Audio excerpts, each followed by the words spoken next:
Jimmy the Tool Addict, woo, coming at you. We got a great one for you today because we got some new, really, they're exciting. They're exciting. Some of you might not be as excited as I am about it, but it's just something that it's the pride and it's the passion and it's just the quality of what we can still do here in the USA.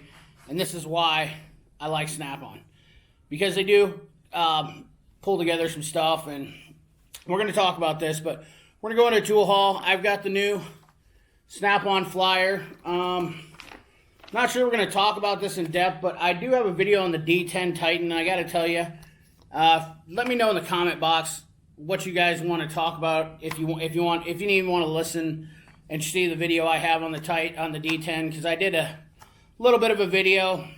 I really am starting to realize that I need to get into some Snap-on diagnostics, just because this D10 Titan is a really fast tool. It's super fast. It's got a lot of really good information for domestic stuff, and Snap-on's not bootlegging their information like Launch and Altel. And if you don't know what that means, it means that basically it's reverse engineering. Granted, I use a Launch and Altel scan tool because of the cost effectiveness. When you have to buy multiple scan tools, it isn't a very expensive part of the automotive trade right now, and I'm sure a lot of you agree, tools are already expensive enough. So when you buy as much crap as I do, which I love buying tools, but you need diagnostic stuff a lot. These are my go-to tools always. Diagnostic is 100% the big. But anyways, I'll stop babbling on because you're going to want to check out this haul. And at the end, we're going to show you some really cool stuff. So let me get this thing kind of set up a little bit here. You know this little camera deal here. We got to do the old flipperooski. And we're going to bring in this. Show you I had to get a warranty. I might flip through the catalog a little bit and talk to you about that. But for now, we're just going to hammer and jammer this thing around and get right to it. So, my block of wood. Don't mind my block of test wood there. Get that out of the way. Alright, so here's the new flyer from Snap-on. If you're not aware, let me lock this in here. Tilt lock. I think that's what I want. This is the new flyer from Snap-on. We're going to thumb through it just real fast, and I might bring it up in another video because we're going to talk about a few things. The new Triton D10 is an extremely fast tool. Like I said, it's absolutely crazy. World of Obstacles, got some stuff on there. You know, boot up time, talks about the quick access menu, all that jazz. Snap-on's got a new parts flipper tray.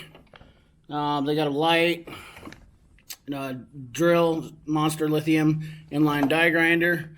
The ProLink, this is an interesting topic too. I was curious, and shout out to the Heavy Wrench. We were having a pretty good discussion the other day about Texon scan tools, and I also seen that JC Smith is using a ProLink too. And I've used a ProLink a couple times, and it's definitely a different world than what I'm used to. But guys, I can talk about diagnostic stuff all day long. I know some of you don't like that, but we got some cordless drills. I will tell you, for you guys that are looking for the CT 861 scan tool or impact, you're going to be waiting. According to what my Snap-on dealer told me today, and I think he's a pretty reliable source, they're still working on the rocker switch. It is still an issue, and it is what it is. So don't expect it anytime soon because they thought that it was going to be released, and so it's still going to be a little bit out there. But we got drill bits on sale. We got your Think Ideas. Tell us about your ideas, and they give you the Snap-on drawing board type deal. Actually, I have this scan tool right here, the Advanced Digital scan tool. I've had it for about a year now. I love this scan tool. Use it fairly often. It is a battery-eaten machine, but I do like the large display on it. I would have to say it'd be a tough toss for me to would I like it better than a Fluke 88. I did put this strap right here I got from Fluke. I can tell you this magnet is a Fluke strap. Works awesome. Definitely want to have a magnet strap. It makes for this digital multimeter, you definitely want to have that. I gotta get moving on because this video is gonna get long. Anyways, you guys seen that stuff? We're gonna roll right through pliers, long neck ratchets, the best ones on the market in my opinion. You know, we got some tire machines and we got some more diagnostic stuff. If there's anything in there, we'll go over it maybe in another video and talk about that. I just wanted to flip through there.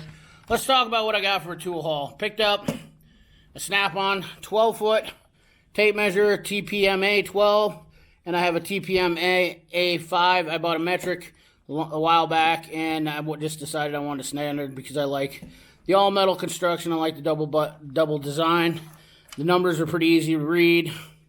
You know, nylon wrapped tape is nice, so it isn't really sharp. It doesn't make that tinny noise.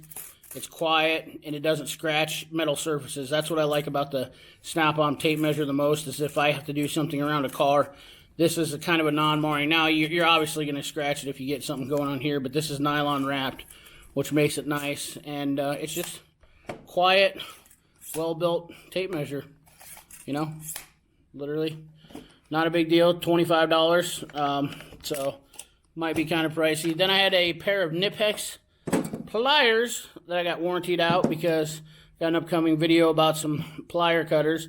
So mine were quite old if I do say so myself. So I got the high leverages upgraded. These are the 74-250s high leverages. We're gonna check those out, see what they got compared to some other stuff. Got a whole bunch of Dream Drive tickets because I paid down my bill quite a bit. I know a lot of people don't like, there's a stack of them. You don't get those just for buying tools. You get those for paying your bill too. Double payments, all that jazz. Next thing I picked up, Snap-on Wobble Plus extensions. Locking. Now, I did not see these before. I have not saw these before. Let me see if I can grab a socket readily available. It's not too far out of reach. You'd think I have about 900 of them right here, but of course, a 3/8 is just not handy. I got a Coken one. Whatever, that'll work. Want to see how these bad boys would work. So, I have not tried these out yet since I picked them up because I just basically got them. I was curious how the Wobble Plus locking. Those are not terrible. I like those better than the normal Wobble Plus. Obviously, the chroming on the Snap-ons are amazing. I've never seen a Wobble Plus. Now, fun fact for you. Wobble Plus is actually a Coken patent. Yes, that's true. I found that out, I believe, either from Chris Koss or Mr. Subaru. One of the two. Us tool nuts, you know. Very interesting topic, I guess, is if you go look at the Coken Wobble Plus line, they have Wobble Plus sockets, and I believe Snap-on pays them for the rights because it is patented by Coken, which is really cool. You know, that's one of the cool things about Snap-on.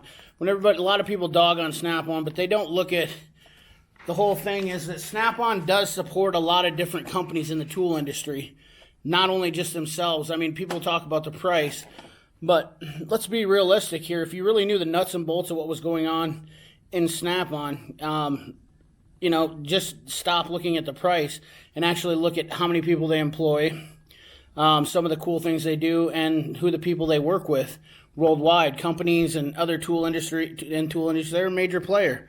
That's all there is to it. And you know what? When you're on top, everybody's going to pick on you. That's all there is to it. When you're doing something right, you're going to know because people are going to always talk bad about you. And you know what I say? You know, if you value their opinion, you know, you would actually be concerned. But, you know, that's just all there is to it. Don't value somebody's opinion that's going to be a hater. That's all there is to it. All right. Now, enough of that jazz. The next thing we're going to talk about, here's the granddaddy of them all.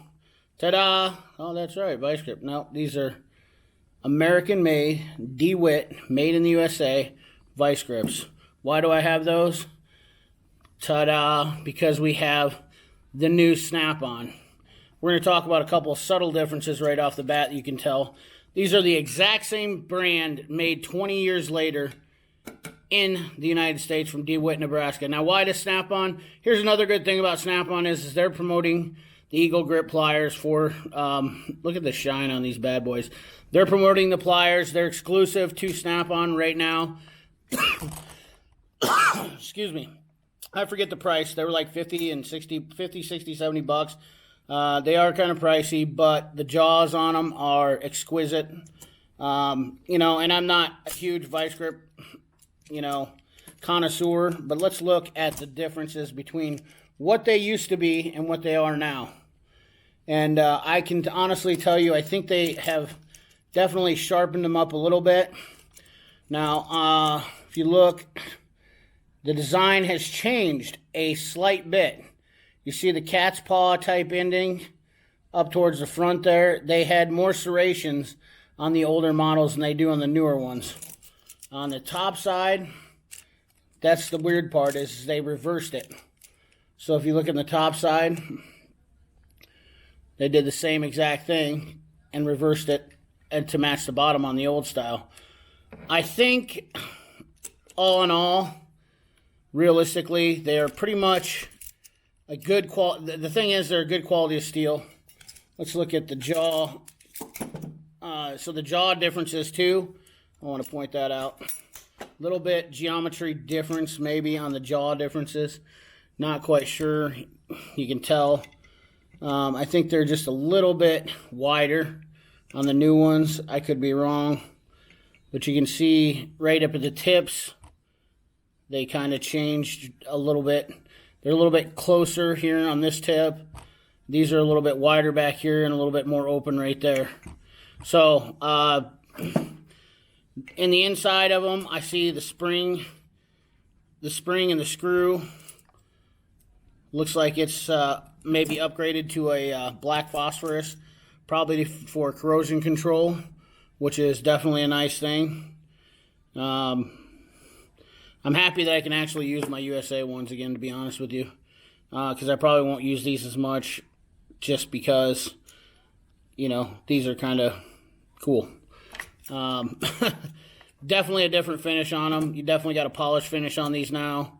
They're definitely high quality pliers, vice grips nonetheless, and you know, I'm pretty stoked to see these back in DeWitt, Nebraska being made. I'm happy that Snap-on is making them. Yes, we're going to pay a little bit more for the rebranding. I did get both sets. We'll look at the other set here real quick. I know this video is carrying on a little bit, but this is a good video I wanted to show. You can notice some differences here. Like they had the 10, the number of the 10 for the 10-inch plier. Or these are 7. Yeah, these are 10s, yeah. So on these ones, they had the 10 right here. Obviously, they don't there. The 10WR is on this side, and it's USA stamped on this side, which is equivalent to the same on the other ones. Obviously, Snap-on versus Vice Grip. Obviously, the patent is ran up. Oh, I guess I should have showed this, too. That's the one cool thing about these is, let me see if I can get this in there. If you could read that, might have to shut my light off. Let me see if that makes a difference. If you can read that, it says, made in the USA, the original, since 1924. And then on these ones, they still kept the original, or genuine, made in the USA, which I definitely think is a really cool deal. I know I'm probably a little bit more jazzed than most people are, but when you look at tools in depth and whatnot, you know, to get the get to the bottom of it, you really have to look at some differences in quality to understand, guys. And I know maybe some of you might not be as jazzed about that as I am, but when I look at a tool, you know, I look for everything, and they've definitely upgraded some differences in here. You can see the spring is a little bit different on this one. I will say, I think they put a lighter spring in this plier, which I'm not sure if that hinders it, but if you look at this plier, and most likely that might be because of just getting who they're getting it from. Back then they were making different springs, and that kind of, it is what it is. It's the nature of the beast. Times change, but once again we have the Allen socket at the end of the handles in case you have to tighten it up for extra. The knurling, That's another thing I should have looked at. The knurling. The knurling on the old ones were a little bit better. You know, some of you might not be as jazzed by it. This is more of a crosshatch. This is a very aggressive knurling on this here. Let's look at the jaws on these real quick too. I'm just I'm just a tool nerd. That's all there is to it. So, and the material used on these are definitely high quality too. You know, the funny thing is the weight. I think the old ones are a little bit heavier, to be honest with you. If you look at the spine of them, of these pliers, I don't know that you can tell any difference as far, and they actually look shorter. If you look, that's about equal nose to nose, but they are definitely a little bit, the older ones are a little bit shorter. So I'm not sure why, but it feels like the old ones are a little bit heavier, and I'm guessing because they're more meat up in here, in this part of it. If you look at it, I don't know, you guys tell me down in the comment box what you see if I'm not seeing it. I'm just kind of looking at these firsthand right now. You see the old ones, the jaws. I've twisted these jaws on these. I'm not gonna lie to you. If you look at the jaws on these, see how they're off. They weren't. I was never. They twist a little bit. I guess I can move it back too. But these ones are a lot more. They're fixed. A lot sturdier on these pliers here. That's definitely a big thing, especially when you're twisting on them. So, yeah. Just pretty cool. Just pretty cool in general, just to have a good USA-made pair of pliers. And, you know, the money is really kind of a moot point for me. It just is what it is. But there you go, guys. There's a first look at the new Snap-on pliers in depth. My Snap-on tool haul. Hope you enjoyed it. Hope you like it. Let me spin you fellers back around. Hope you enjoyed that. Hope you enjoyed the little tutorial of it. Remember, like, comment, share, subscribe. Ring that bell. Remember, keep your hands dirty and your money clean. Thanks.